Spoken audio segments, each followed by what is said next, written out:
So I'm going to use the term CTR as an abbreviation, so that's the Centre for Trials Research. So the most usual model for CTR staff to get involved is in the role of a mentor. And it depends on which scheme they're applying for as to what that might look like.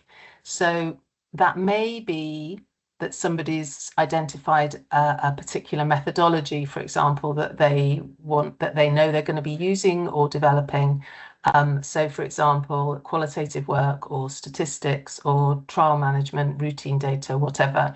So it may be that they need a mentor with those particular methodological expertise involved. So that's one route. And then the other, I suppose the other main type of mentor within CTR would be somebody who acts more as a link to other expertise in the centre, so that mentor then has more of an overview and connects the applicant with people who may have the right support and advice. So, for example, if somebody wanted, as part of their development, to learn more about trial design, if they think that they're going to be going on, their idea might develop into a trial, then the mentor might link them up with a range of people who are running trials. They could potentially, with the right permissions in place, shadow one of those trials, and then they can learn from the trial team's experience. So it depends to some extent on what stage people come to us at. So it's really common that we might have met them in the course of work that they're doing, and then they decide they want to make an application. So the mentoring relationship may already have developed, but sometimes we also do get approached later in the process, when their ideas have taken shape and then they realise that they need a particular input. So they've realised what the gaps are. If they're being mentored maybe by somebody else, and then they've had the conversation and they think that there might be something that they need.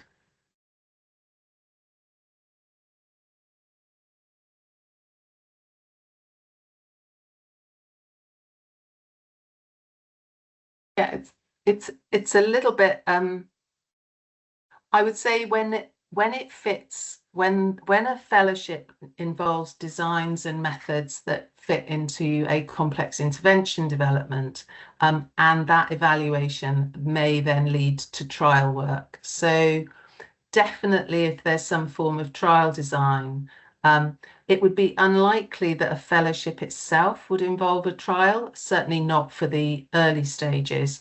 But you may be wanting to use the fellowship to build your ideas, and one of the outputs might be a potential protocol for a trial or a future application. So I would say that if you were going to be moving towards an evaluation of a fairly complex intervention, then I think it's certainly worth asking. And obviously, a trials unit doesn't just do trials, so it can be just complex ideas, complex interventions in the area of kind of health and social care. So if they're thinking that they might want to do a larger study later on, it's also a good way of making sure that the key people are involved early. So you might not think you need a trialist or a trials unit involved in the fellowship, and that's probably very likely, but it may be that you have ambitions to develop it further, and that would be why it might be good to have them involved earlier rather than later.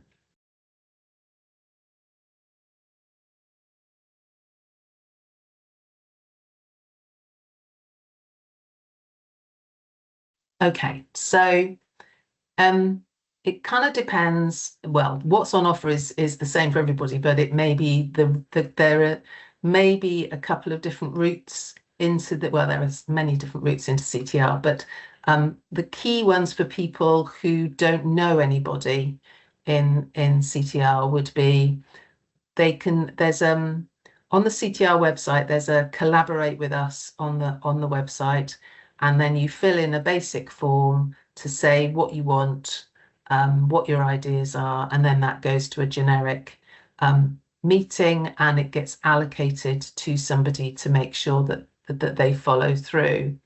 And then the second option is around mentorship, not specifically around a fellowship. So you could be just wanting to develop some skills and having it in your continuing professional development. And that would come through the associate scheme. So that's a separate button. It doesn't matter if you end up in one, and it can go across. But that's another similar expression of interest form that's more maybe more person focused rather than project focused. And then that comes through to Eleanor Coolman at the moment, who's coordinating that. So neither of those routes are specific to fellowships, but can be useful for that.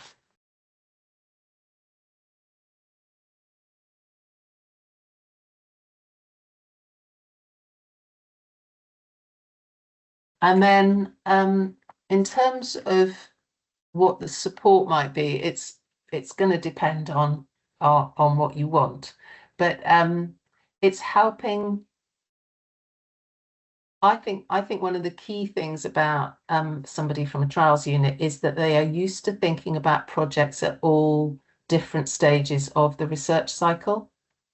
So I think they can think about the trajectory of their ideas, and what might fit in the fellowship, what might come after the fellowship, what can it lead into, what can be added to the content to make it more attractive to the funder. So it might be about adding qualitative to a quantitative study and so on. And obviously we can support, because we've got links with lots of different people. It may be that we know of somebody who's working in your area or something similar, and they can help you have a conversation. In terms of costings, it's highly unlikely on pretty much on most of the awards that mentoring would be costed. So it is unlikely that the mentor themselves would be costed. So we would expect that the applicant would manage the costings for their project through their own organisation, which is obviously usually a health board or a university.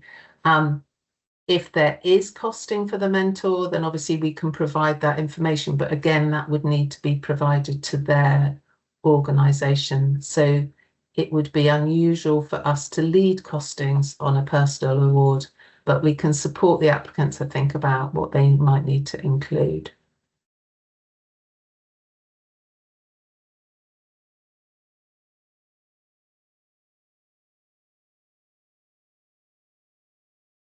So I think contacting early is good. I know people might feel a bit it's not developed enough for me to contact somebody, and so I can understand that hesitation. But because of the machinery of engagement, if you like, it is much better if it can be earlier. So essentially, if you want anybody in the trials unit to be named on the application, it would need to be, I would say, at least a couple of months before, which can feel like a very long time. But most people, when they're going for a fellowship, it's not an idea that suddenly comes to them. It kind of builds. So even if the call itself isn't open, but you know it's going to open, that is fine, because we're used to the cycles of calls. So don't necessarily wait until it's open. So with that couple of months at least, then it gives us enough time to make sure that we can contribute.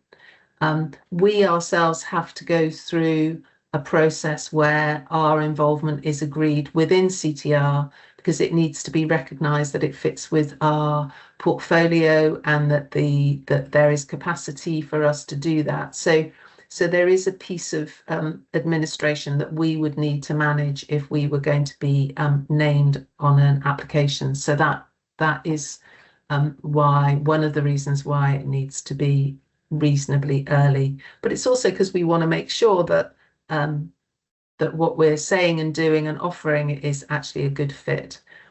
If you contact us close to the deadline, and somebody contacted me and a few weeks ago, and the application was going in the following week, I hadn't realised that.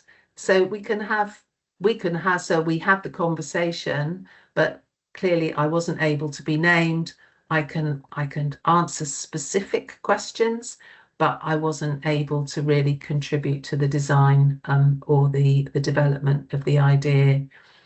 And in terms of what to tell us, so the forms give you a bit of an idea, essentially follow the information asked on that, but it's around where you're based, what your ideas are in brief, and it doesn't matter if they're not completely thought through, because if they are completely thought through, we're going to have to take them apart and put them back together anyway. So don't worry if it's just a broad area. That just helps us identify who might be the best person to support you.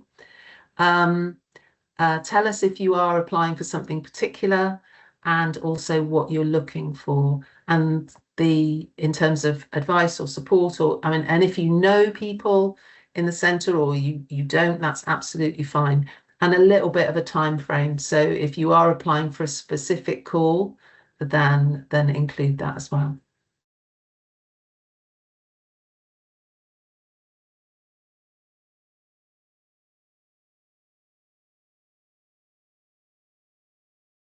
Without wanting to sound like, going back to school, make sure you read the question, as it were. So read the brief and make sure that you fit it. So really don't try and shoehorn yourself into something, because a reviewer will definitely, well, I say definitely, is very likely to spot that. And one of the things I would say in personal awards in particular is people struggle to get the balance right between the person development. So what's the award going to do for you?